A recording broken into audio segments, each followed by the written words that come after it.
할렐루야. 네. 한 주간도 평안하셨습니까? 네. 오늘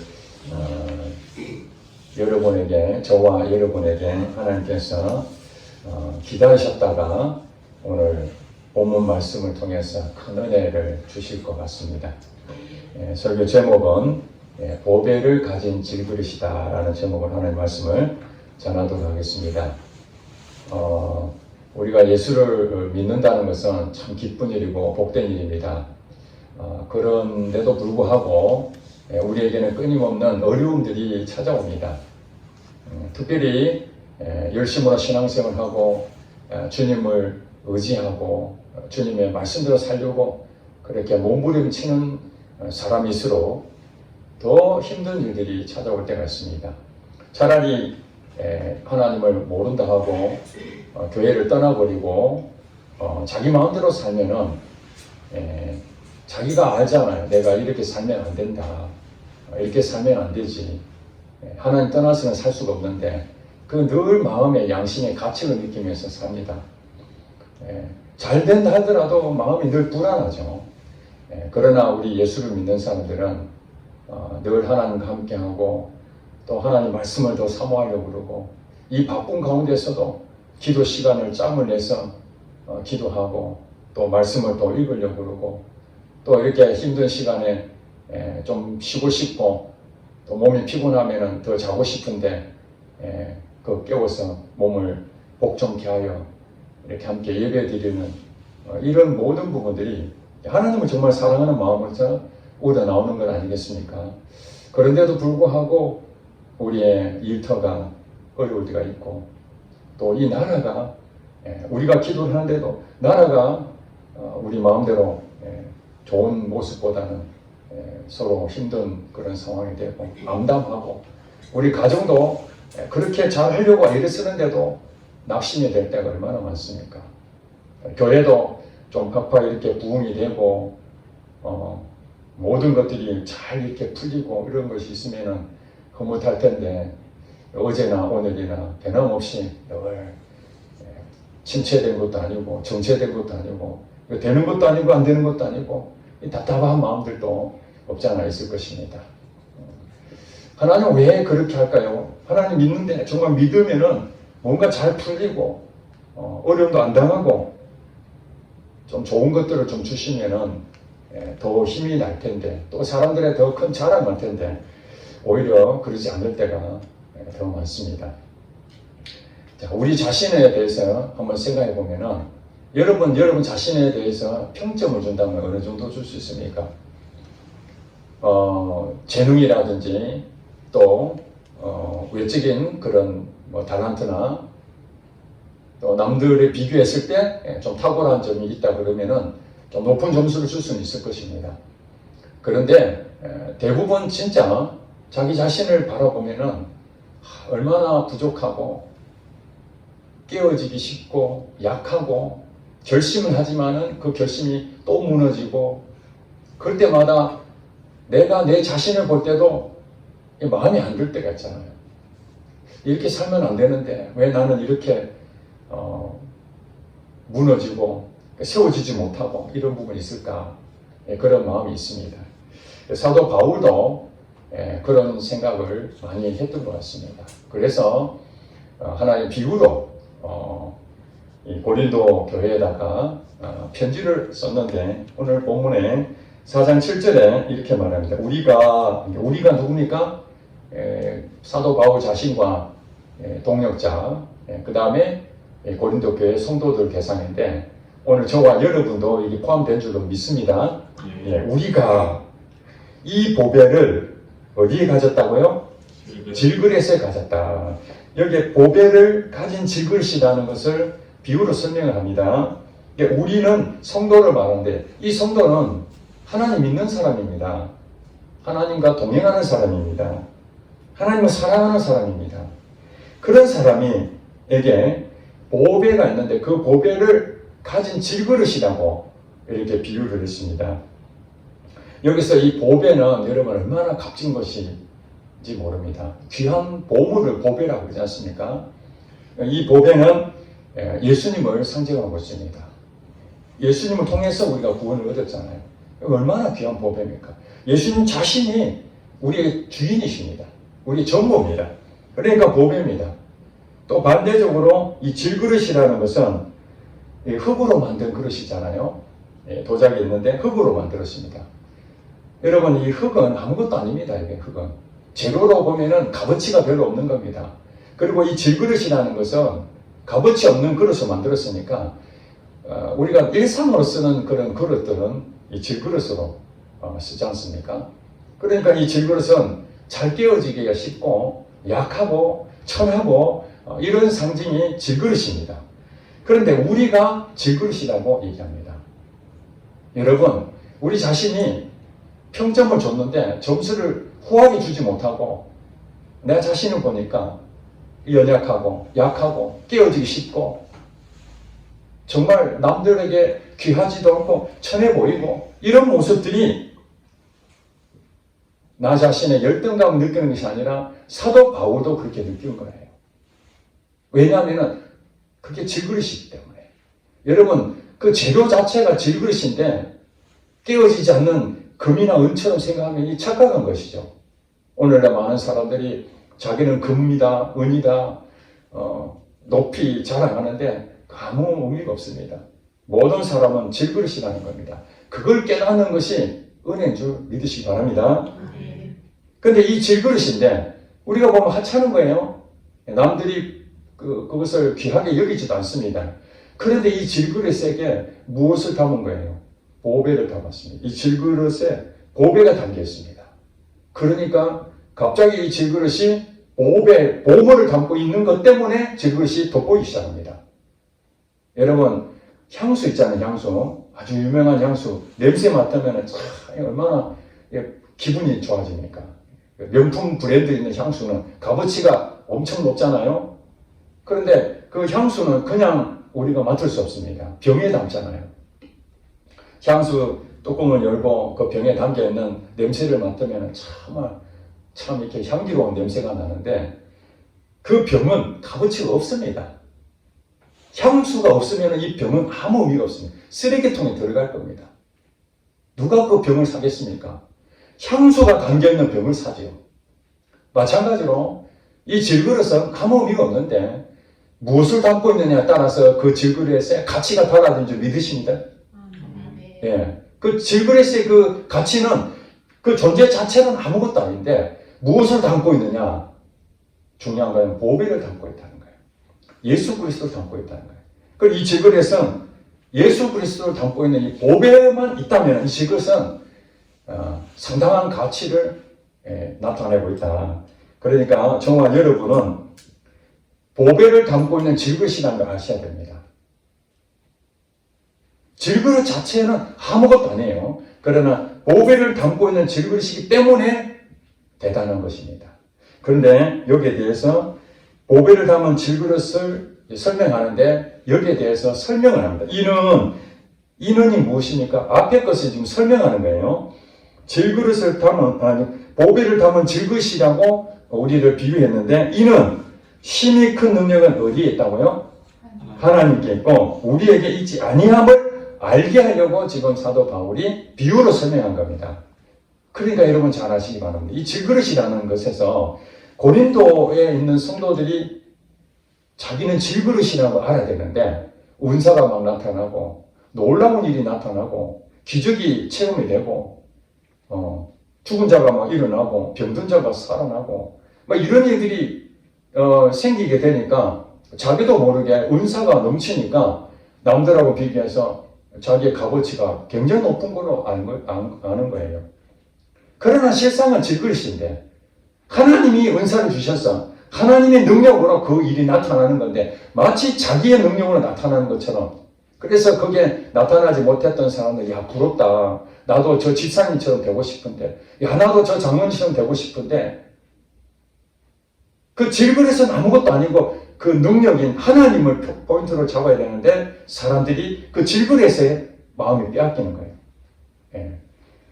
그렇지 않다는 겁니다. 힘이 큰 능력은 오직 보배인 그 하나님 예수 그리스도에 있고 우리는 그냥 질그릇일 뿐이라는 거예요. 자, 보배를 담은 질그릇에는 어떤 현상이 일어나는가? 이것을 이제 설명을 합니다.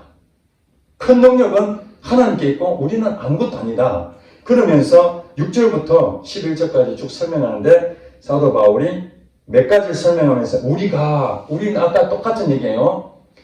보배를 담은 질그릇인 우리입니다. 자, 예수님이 내 안에 계신 우리 성도들에게는 사방으로 우겨쌈을 당하여도 어떻다고요? 쌓이지 아니하며, 사방으로 우겨쌈을 당하여도 쌓이지 아니하며, 그러니까 여기서 우리가 깨달아야 할 진리가 있습니다. 사방으로 우겨쌈을 당한다는 것은 포위를 당하는 거잖아요. 적들로부터 공격을 당하는 것입니다. 그러니까 정말 이거 헤어날 길이 없는 것이죠. 여기서 이제 뜻은 헬라 뜻은 포도즙 있잖아요. 포도즙. 포도를 만드는 데 있어서 즙을 짜야 되는데 그것을 위에서 이렇게 꽉 눌렀을 때 여기에 우겨쌈을 당한다는 의미라고 성경을 얘기하고 있습니다. 이 우겨쌈. 그리고 적들의 포위를 당하는 것처럼 완전히 도망갈 데 없는 완벽하게 제압당하는 이 상황이 우겨쌈을 당하는 겁니다. 지금 예수를 믿는 사람들은 이런 사방에서 우겨쌈을 안 당한다는 겁니까? 당한다는 겁니까? 당한다는 겁니다. 많은 사람들은 오해를 하는데 성도들은 하나님 보호하시니까 우리는 어려움 안 당한다. 공격을 안 당한다. 피할 길이 없다. 그런 것은 당할 수가 없다. 그렇게 말하는데 그렇지 않습니다. 하나님 분명히 함께 하시고 보호하십니다. 그럼에도 불구하고 예수 믿는 사람이라 할지라도 이렇게 힘든 도저히 감당할 수 없는 정말 이렇게 이 어려움이 첩첩산중 이렇게 찾아올 때가 있습니다. 그런데 보배를 담은 질그릇은 어떤 상태입니까? 쌓이지 아니한다고 성경은 말합니다. 짓눌리지만은 고통을 당하지만은 그 고통 가운데 있어도 자기는 거기에 대해서 전혀 문제가 없는, 문제가 있지만은 문제가 없는 것이 뭐예요? 이게 평안이잖아요.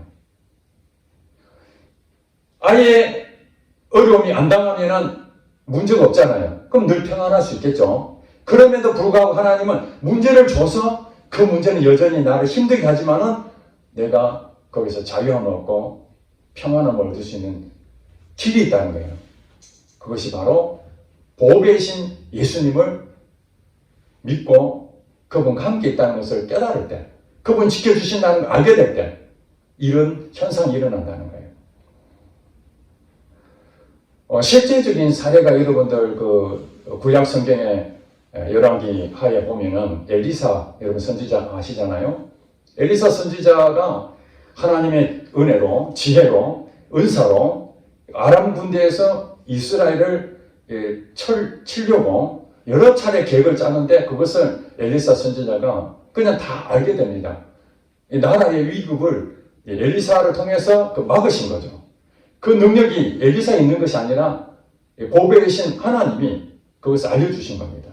그래서 아람 왕과 그들은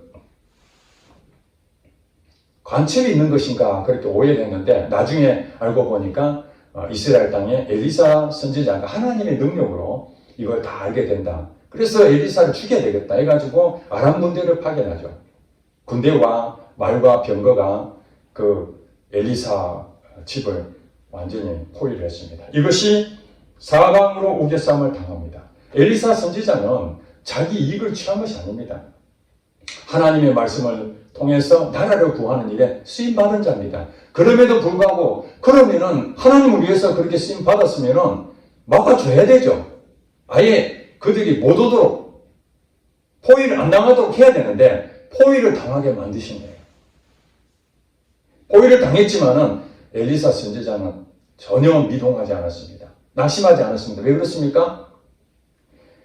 실질적으로 그 엘리사의 종이었던 이 사환은 엘리사 선지자 중심으로 아람 군대가 포위한 것을 보고 기겁합니다. 두려움이 뜹니다. 이게 이제 인간의 가지고 있는 상황이야. 질그릇이니까 두렵잖아요. 자기가 이제 죽게 생겼구나. 이 큰 어려움이 이제 생긴 걸 알고 선지자에게 우리가 이렇게 이제 에워싸서 죽게 됐다 하는데 엘리사 선지자가 걱정하지 말라 그랬잖아요.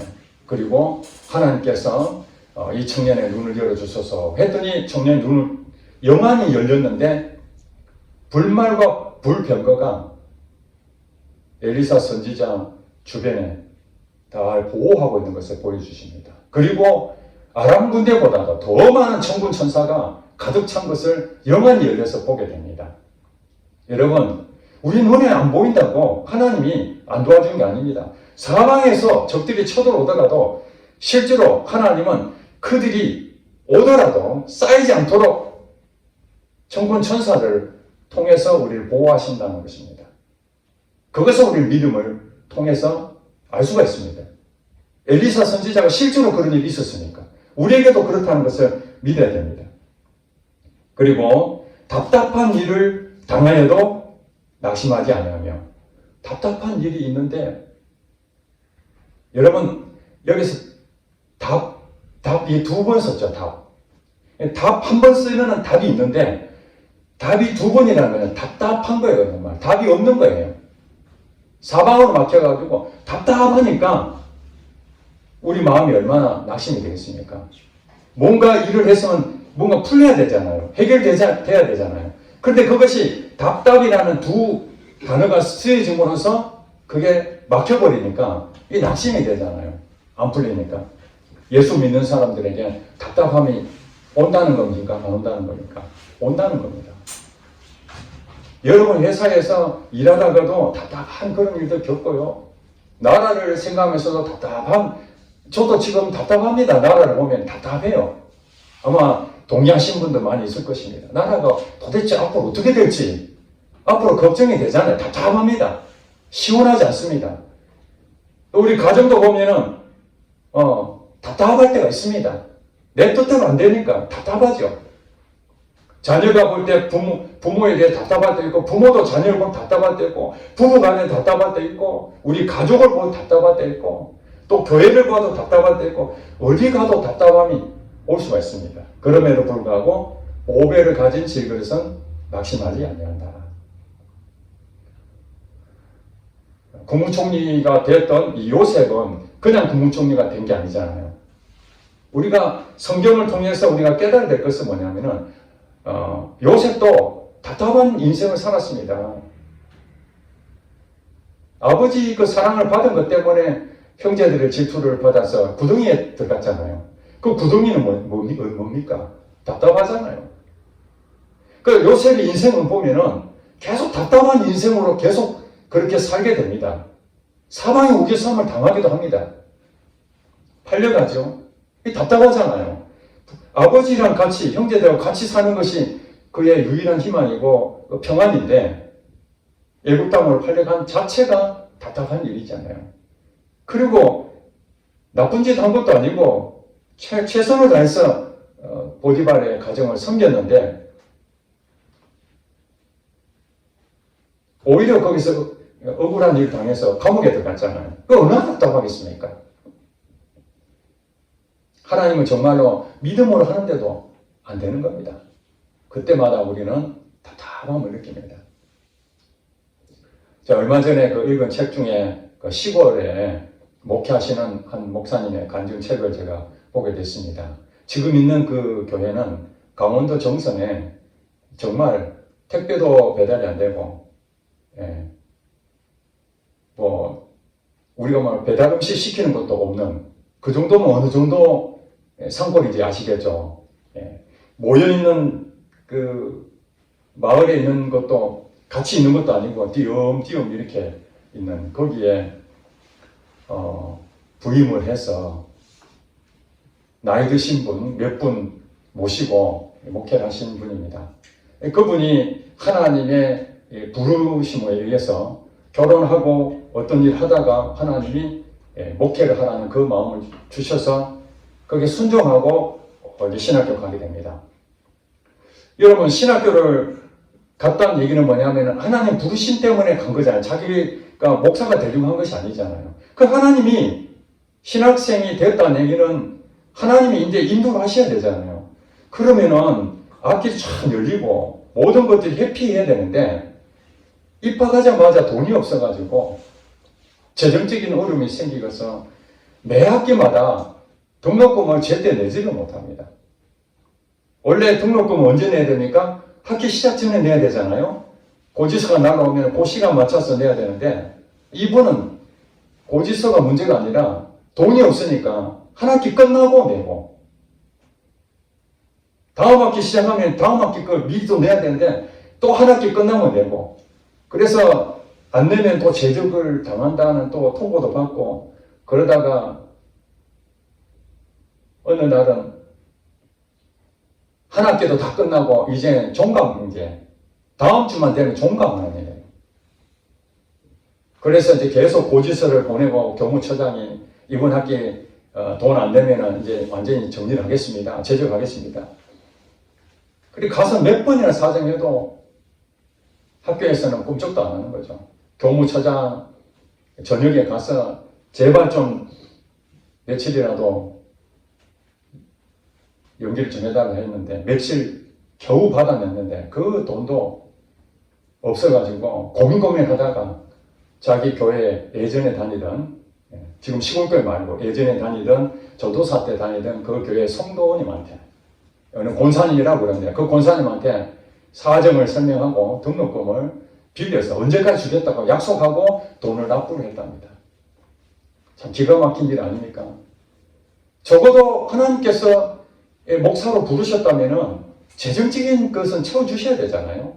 학비를 그냥 공짜로 다니든지 아니면 누가 좀 대주든지 어쨌든 그런 일이 돼야 되는데 계속해서 돈은 없고 결국에는 그 권사님한테 돈을 빌려가지고 등록금을 냈는데 돈이 없으니까 그 권사님한테 재난제 돈을 입금도 못 시키는 거예요. 차일피 미루고 나중에 한참 뒤에 돈을 갚았는데 그 권사님하고 관계가 나빠진 거예요. 여러분 생각해보세요. 약속을 했으면 약속 지켜야 되는데 안 지켰으니까 얼마나 마음이 힘들겠습니까? 그러던 어느 날 이게 이제 학교하고 자기 집하고 그래도 거리가 좀 있었던 거예요. 한 몇 시간 정도 달려야 되는가 봐요. 그래서 월요일에 가면 금요일이나 토요일에 내려오고 이렇게 주말부부처럼 생활했던 것 같습니다. 근데 몇만 원이 없어가지고 봉고차 타고 학교를 가야 되는데 기름이 거의 바닥에 온 거예요. 여기서 가다가 아마 고속도로에서 설 것 같아가지고 자기 아내한테 돈을 좀 달라고 그렇게 말하려고 보니까 아내도 차비가 없어서 자기 일하는 직장에 40분 동안 매일 걸어 다닐 정도로 그런 형편에 있어서 말도 못하고 그날 저녁에 차를 몰고 학교로 어쨌든 가야 되겠다 싶어서 가다가 휴게소에 서게 됐습니다.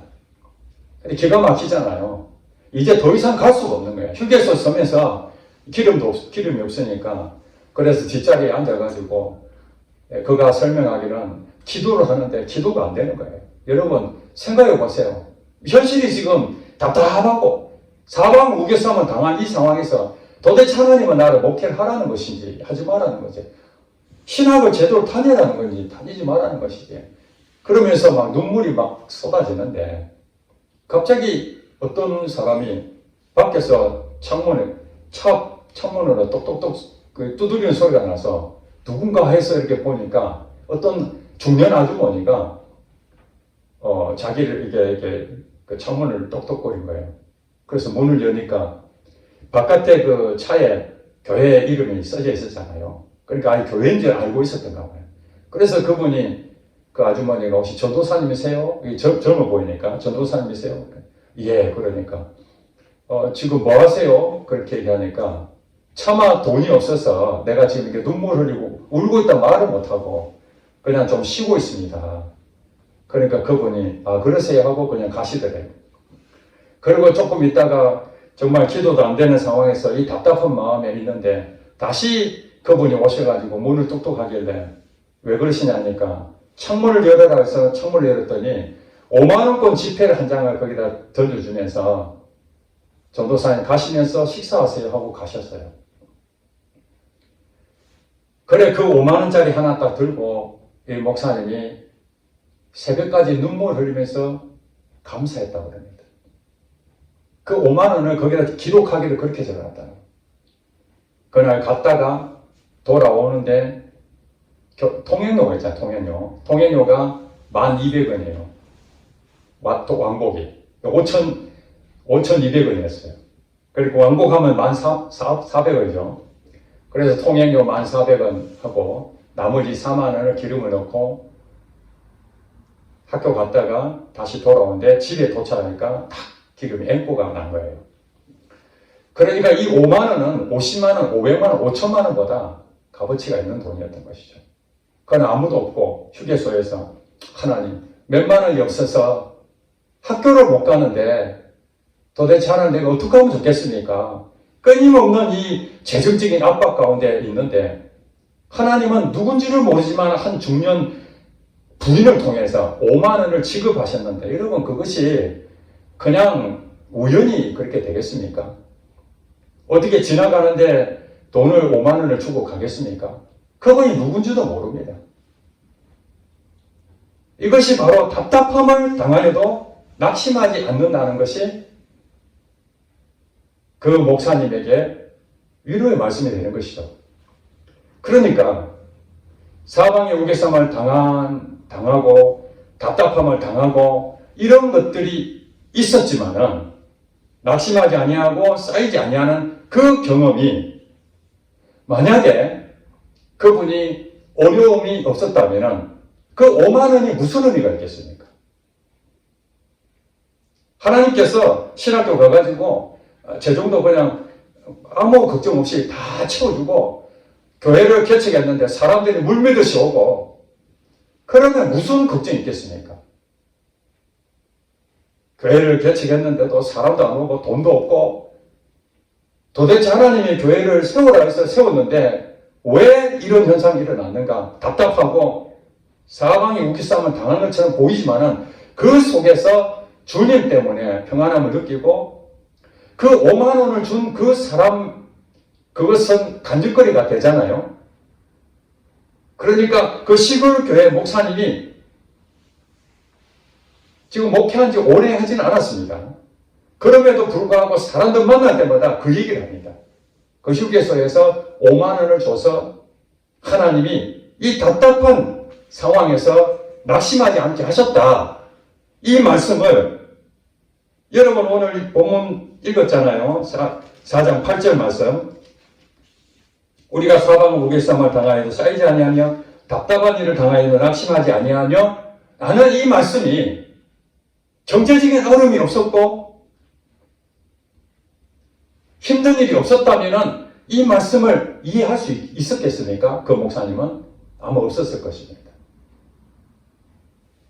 학기 내에 학기 시작하기 전에 등록금 딱딱 갖다 주고 부모님이 등록금 다 대주고 그런 경우 있잖아요. 부모님이 다 대주고 경제적인 여유가 있어서 어려움을 안 당하는 그런 것들로 한다면 우리가 볼 때 야 부럽다. 야 어떻게 해서 아빠 찬스 엄마 찬스 금수저 부럽잖아요.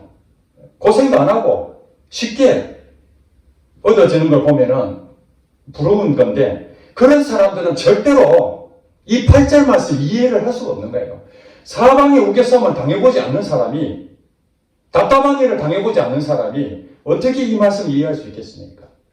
그렇기 때문에 하나님께서는 우리에게 어려움도 주시고 답답하게 만드시고 뭔가 되는 것도 없고 안 되는 것도 아니고 되는 것도 아니고 낙심될 수밖에 없는 이런 상황이 우리에게 온다는 것입니다. 그리고 9절에 보니까 박해를 받아도 버림받지 아니하며 거꾸로 뛰임을 당하도 망하지 아니하고 이거 같은 얘기죠. 여러 가지 어려움을 당해도 하나님께서 함께 하시기 때문에 우리는 질그릇이지만은 걱정하지 마라.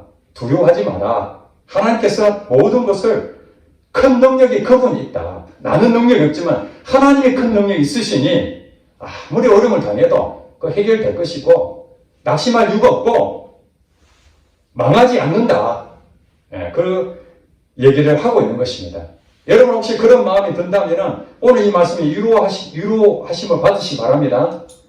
이게 여러분에게 하나님 주시는 말씀입니다. 그러면서 결론의 말씀을 합니다. 10절 11절에 우리가, 예수 믿는 우리가 항상 예수의 죽음을 몸에 짊어지면 예수의 생명이 또한 우리 몸에 나타나게 하려 합니다.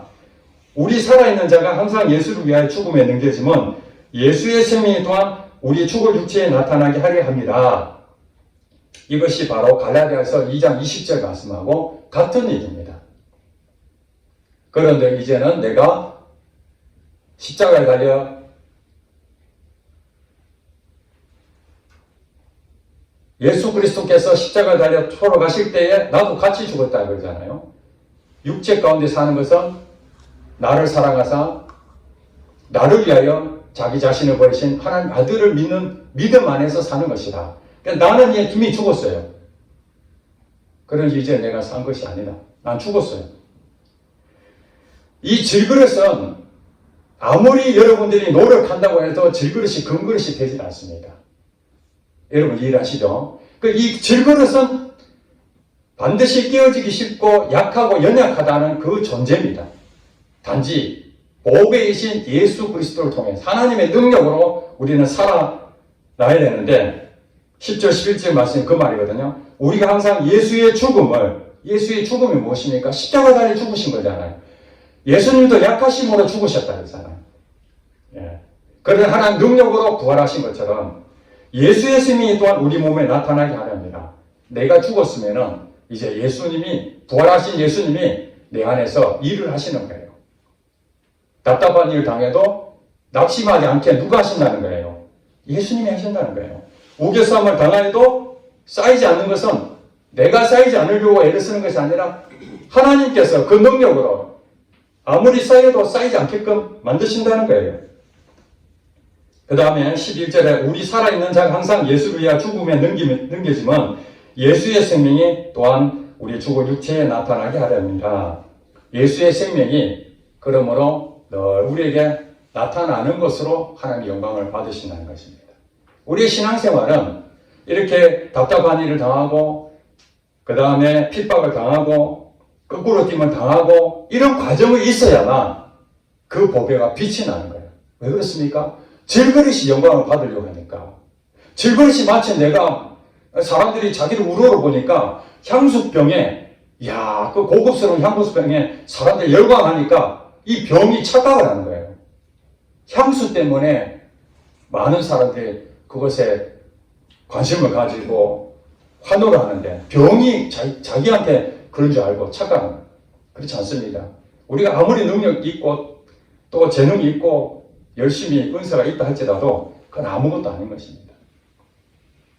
그래서 제가 최근 느낀 것들이 바로 그런 것입니다. 내가 우리 사람들 관계에서 내가 품어야 되는데 안 품어지는 거예요. 성경에는 품으라는데 안 품어지잖아요, 여러분. 여러분 품어지던가요? 용서하라, 용서가 안 되잖아요. 한 번도 아니고 몇 번 용서해야 됩니까? 이런 것이 7번이라도 용서해라. 무한대로 용서해라. 용서 됩니까? 안 되잖아요. 우리 질그릇이기 때문에 안 된다는 거예요. 여러분, 얼마 전에 박효진 장로님이 그 유튜브에 그 자기의 그 사례를 하더라고요. 그 부흥 집회에 갔는데 양쪽에 차들이 세워진 자기가 차를 가다가 상대방에서 차가 오는데 겨우 이렇게 지나갈 쯤 된 거예요. 그래서 누군가 비켜줘야 돼. 그래서 박효진 장로님이 지금 집회 때문에 뒤로 빼가지 못하고 옆으로 최대한 사이드 그 입까지 전부 다 접고 옆으로 다 붙여서 겨우 한 대 지나가게끔 만들어 놨는데 위에서 오던 차가 가다가 문을 딱 열더니 박영진 장로 보고 내려라고 그러더래요.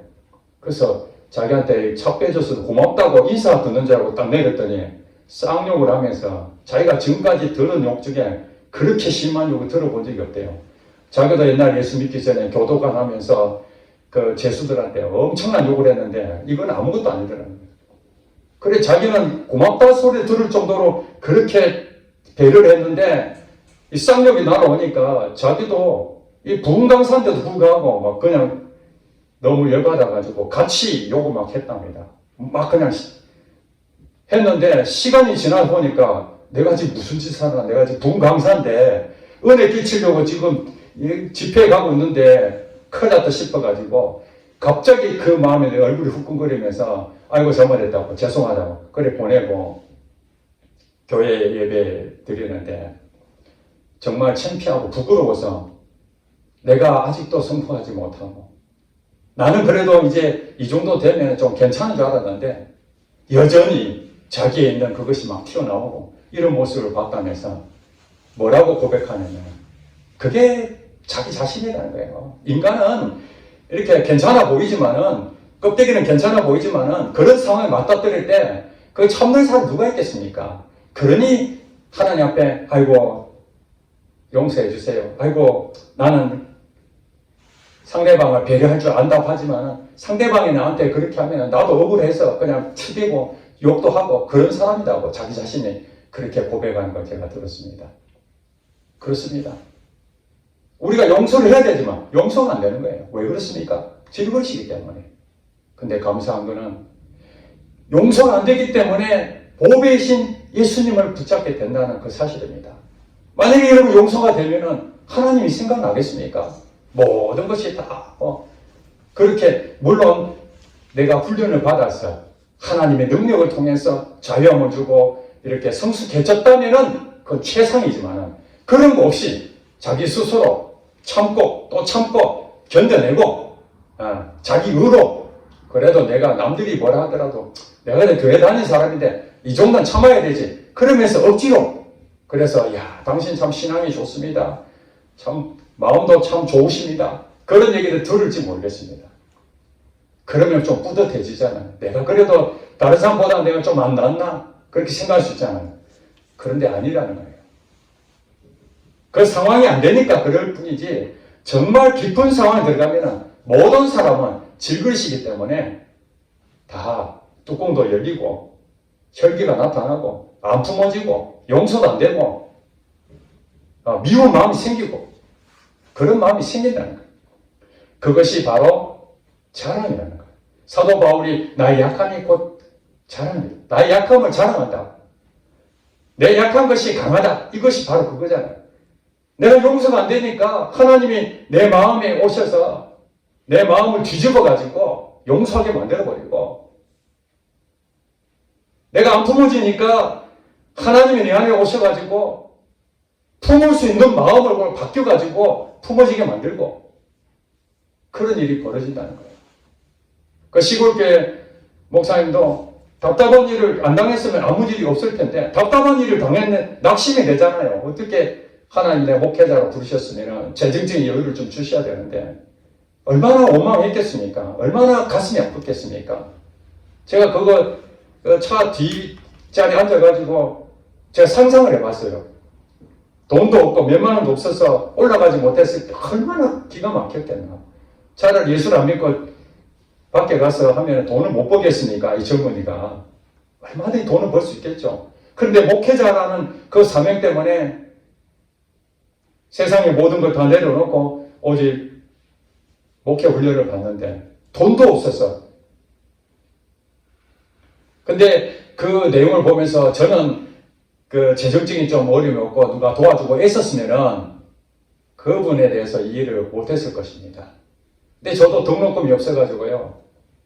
등록금을 구하러 다니고 그렇게 매 학기마다 하나님이 등록금이 없어서 저도 씨름을 한 적이 있었거든요. 그래서 한때는 그런 생각 들었습니다. 하나님이 나를 목회를 하라면은 적어도 신학교에 다니는 등록금은 내주시야 안 되겠나. 그래서 양털 씨름을 한 거죠. 기도원 양털 씨름. 하나님 이번 학기에 하나님께서 역사하셔서 등록금 주시면 내가 계속 다니고 안 주시면 저는 그냥 학교 포기하겠습니다. 그리고 제가 뻗던 적이 있었습니다. 지난번에 제가 말씀을 드린 적이 있었습니다만 내일까지 돈을 입금 안 하면은 저도 똑같이 학기가 거의 끝났으니까 제적을 당해야 되는데 그날 동기생이 전화해서 그 돈을 대납을 해줘서 그 제적을 면한 적이 있습니다. 그것을 경험하고 돈이 없어가지고 여기도 돈 빌리고 저기도 돈 빌리고 돈을 빌렸는데 그 돈을 정상 그 시간에 갚지 못해가지고 마음이 늘 무거운 그런 마음이 있었거든요. 근데 이분이 그렇게 쓴 내용을 보니까 제 생각이 나더라고요. 나도 신학교 다닐 때 그랬는데 이분도 그런 마음이었구나. 얼마나 힘들었을까. 공감이 되잖아요.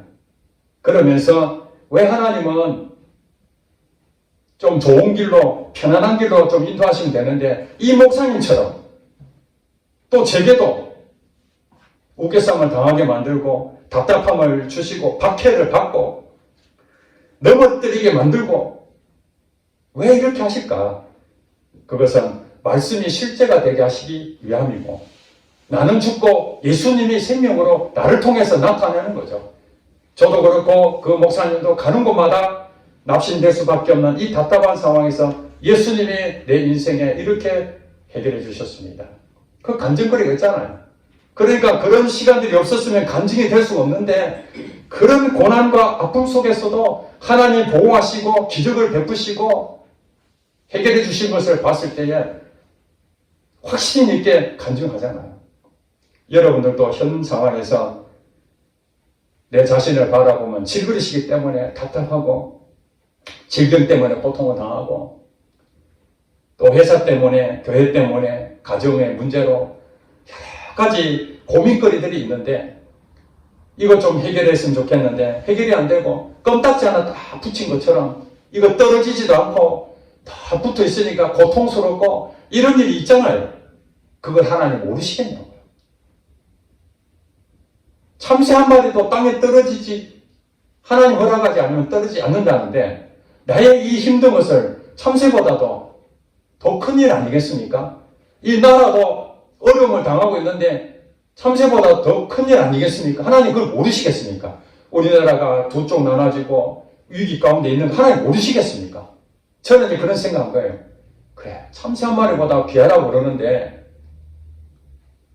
나라도 하나님께서 세우고 또 피하시는 하나님이신데, 이 나라 하나님께서 역사 안 하시겠나? 우리 가정 하나님께서 평화 주시지 않겠나? 우리 회사 하나님께서 역사하실 것이야. 우리 교회 하나님께서 도와주실 것이야. 그것은 무엇으로 알 수 있는가? 내가 능력이 있는 것이 아니라 오늘 본문 말씀이 능력이라는 거예요. 이 말씀이 여러분에게 실제가 되려면 그 경험해야 되잖아요.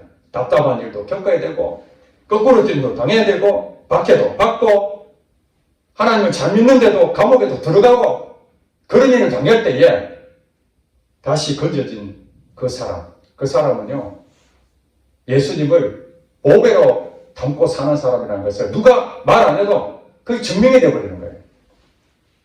디모데후서 2장에 보면은 사도 바울이 그릇에 대해 비유를 또 했는데, 큰 집에는 은그릇과 금그릇이 있고, 또 나무 그릇과 또 질그릇이 있다.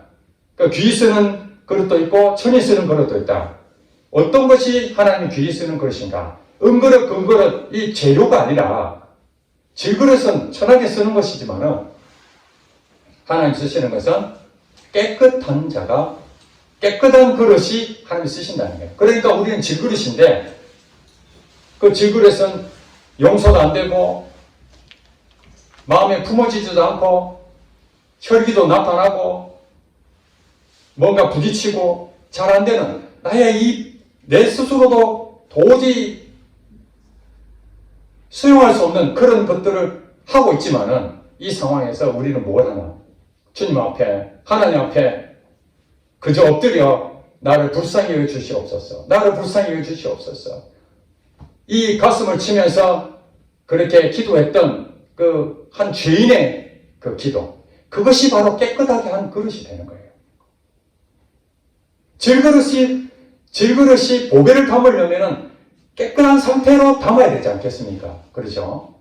그러면은 그 질그릇을 뭔가 더 잘하려고 하는 것이 아니라, 할 수 있는 방법은 깨끗하게 하는 것이 질그릇의 역할인 거예요. 깨끗해지기만 하면 되는 겁니다. 그것은, 하나님, 내가 품어지지 않습니다. 주님이 해결해 주세요. 하나님, 용서가 안 됩니다. 주님 해주세요. 하나님, 옷도 혈기가 부러졌습니다. 하나님, 나를 다듬어 주세요. 예수 생명이 나를 통해 나타나게 해주세요. 이렇게 할 때에 그게 기도고 그게 말씀을 묵상하면, 그래서 깨끗해지는 거예요. 깨끗해지면은 주님께서 우리 안에 들어오셔서 내 마음을 정화시킵니다. 변화시킵니다. 할 수 있는 방법을 줍니다. 그러면서 품어지고 용서하고 혈기가 사라지고, 이것은 내 능력이 아니라 힘이 큰 능력인 주님을 통해서 나타나게 된다는 이 사실입니다. 이때까지는 우리가 뭐 해야 됩니까? 주님 앞에 나를 불쌍히 해주세요. 나를 불쌍히 해주세요. 그러니 여러분, 잘한 것을 자랑할 것이 아니라 넘어진 모습, 낙심된 좌절, 절망, 이럴 때에 여러분이 할 수 있는 게 그게 자랑거리라는 거예요. 그 시골교회 목사님이 자랑하는 것이 재정적인 어려움 당한 것이 자랑거리입니까? 여러분 아니잖아요. 부끄러운 일이죠. 돈도 없어서 학비를 못 내는 부끄러운 일 아닙니까? 그런데 그것을 떳떳하게 나의 약함을, 나의 질그릇인 것을 자랑할 때에 바로 하나님께서 그 모든 해결해 주셨다는 거 아닙니까? 마찬가지 여러분, 몸이 아픈 거 부끄러운 일입니다. 남들이 볼 때 이렇게 건강한 모습 해야 되는데 이렇게 지쳐 보이고 연약한 모습 보이고, 그렇지만은 이 안에서 하나님 평강을 주시고 자유함을 주시고 은혜를 주시면은, 야, 너 그렇게 몸이 안 좋은데도 어떻게 이렇게 즐거울 수가 있니? 너 얼굴을 보니까 몸은 아프지만 얼굴 너무너무 밝고 좋다. 이것이 예수 믿는 사람들의 모습 아닙니까? 그것이 바로 하나님 내 안에 계시기 때문에 그런 거예요. 하나님이 없으면은 무슨 희망으로 내가 그것을 이겨낼 수 있겠습니까?